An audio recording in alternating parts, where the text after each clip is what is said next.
Well, unlike Nora, let me go through with what I can promise and cannot promise. So I only listened to bits and pieces of her war essay, but I think I listened to enough to gather the basics about what is happening. But I may get a few things wrong. I will go back and be more thorough because she definitely said some things I would not sign up with, and I think are a little opportunistic.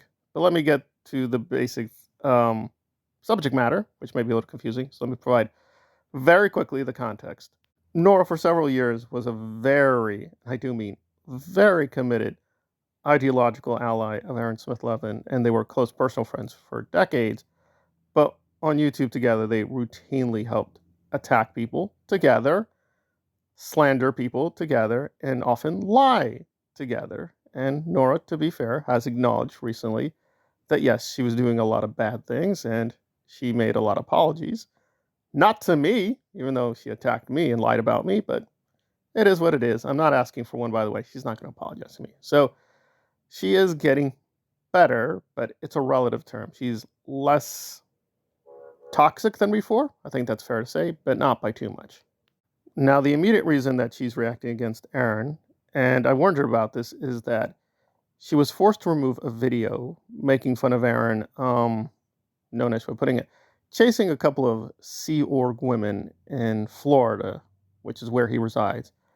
Again, I'm not defending Aaron's behavior all the way, and that is the central topic. And there are other topics, but I want to keep to the central topic about free speech and its limits and how far we can go. Now, to put it mildly, Aaron doesn't care about free speech, and Nora doesn't either. And the given reason that, quote, Aaron is upset copyright is ridiculous. I saw the video that the video Nora put out did not violate copyright. It didn't. It may not be the great video, may not even be your kind of thing. However, it was not slandering Aaron. It did transform enough of the content. There's no copyright issue. There's also the height of hypocrisy that Aaron, in what, at least three kind of drunken rant videos, emphasized over and over again that he doesn't take Nora seriously. He doesn't care about her. She can do as she pleases. And then he decides to strike the channel. Twice. Twice. And the second video is even more hilarious because it's a video about an alleged stalker who is not a real stalker. And listen, I don't like Stephanie. I have many questions about what she's up to. So Stephanie is a very troublesome figure. However, it is the same principle. Stephanie was criticizing Aaron. Aaron got upset, and back then, this is not ancient history, this is months ago, Nora jumped on his channel and said, yeah, Aaron, yeah, she needs to be quiet. She needs to be quiet. What does she think she's doing? She needs to be quiet. Still, the principle of free speech is a good one, even if many people who use it rhetorically don't believe in it. And I've struggled with it because there are definitely going to be some exceptions to the rule where you're like, you can be for free speech, but in certain cases, censorship may be legitimate, but it has to be in very extreme, exceptional cases. But spelling those out, yeah, it's very difficult, even in principle, even in theory. I will admit that. And this is, I think, where Nora is going wrong with her criticism. I'll be very brief here because I am agreeing with a lot of what she's saying. But again, if you are for free speech, then technically what Aaron did, although you may not like it, was it being legally offensive. It's a very borderline case because I've thought about this that, if those women were armed, they could have legitimately turned around and shot Aaron. I'm not being playful or just, oh, you're just doing clickbait. No, Florida's a pretty crazy state from what I understand. Like, the gun laws there are pretty insane. So there you go. If Aaron wants to keep putting his life at risk, that is his business. But he does have a tendency to just keep running up on people. It's a consistent pattern and thinking they're not going to push back. And it's like, okay, you keep doing that, but one day it may get very dangerous and you put yourself in that situation. So there we are. But still, like it or not, mockery is a very vital part of the free speech doctrine, at least the modern doctrine. I mean, for a long time, free speech did not exist. Look it up. So again, if the Sea Org people want to traipse around, do their propaganda, they have to allow that other people will be free to mock them. The way Aaron does it, of course, is it's pretty troublesome. However, he can do it.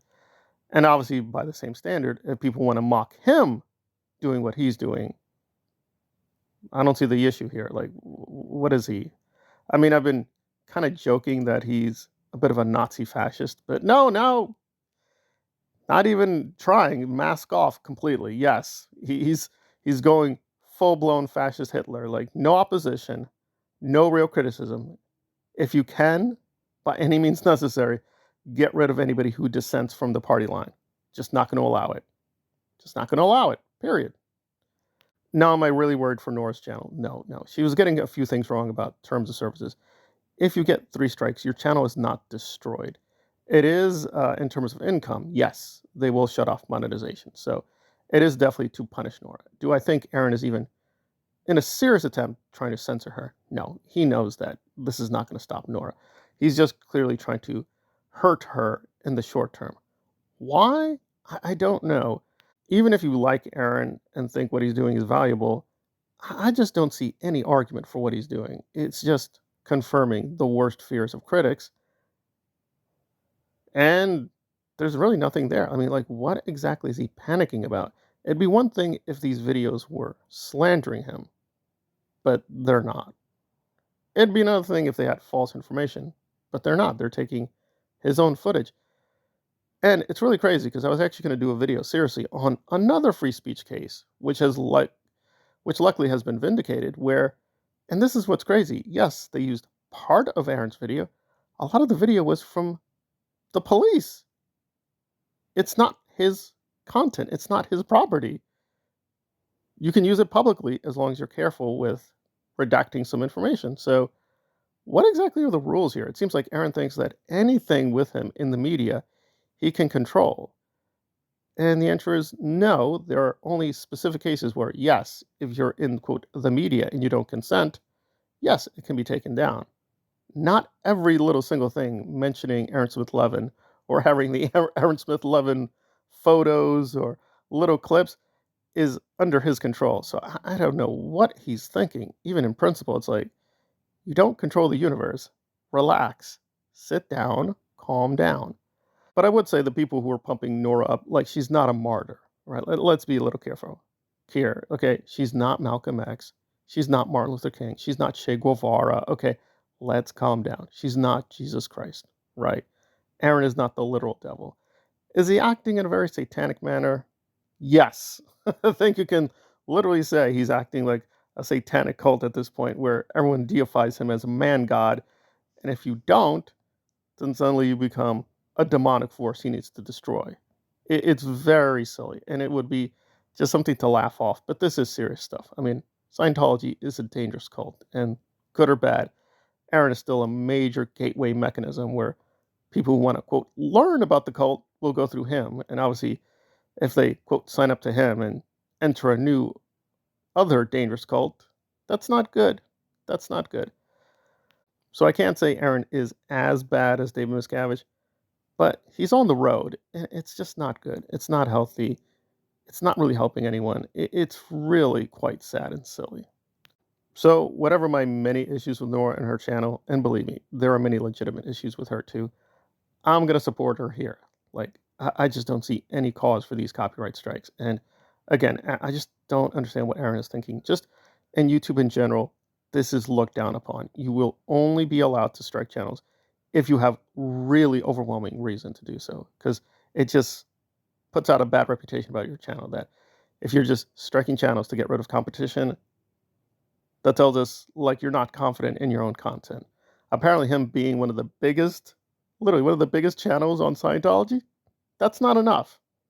Him getting guaranteed 10,000, 12,000 views, that's not enough. Even 20,000 views guaranteed, not enough. He needs to have everything. He needs to have all the views, all the money, all the clicks, all the attention, all the foundations. Everything needs to be his. Like, he's only going to be satisfied with 90% of control of the whole thing. It's like, it's just complete lunacy. It's complete lunacy. I mean, even Hitler had to be satisfied with just, what, 40% of the vote? 40% of the vote. So he's arguably even more crazy and control freak than even Hitler is. Think about that for 3 seconds. It's really quite insane. So hopefully Aaron will do the right thing, get rid of the strikes, calm down, and let people, you know, say bad things about him if they're true. If they're not true, well, put up your own videos doing your own fact correction. It's not hard. Stop acting like a boss baby slash Hitler fascist mutant creature. Just stop doing that, please.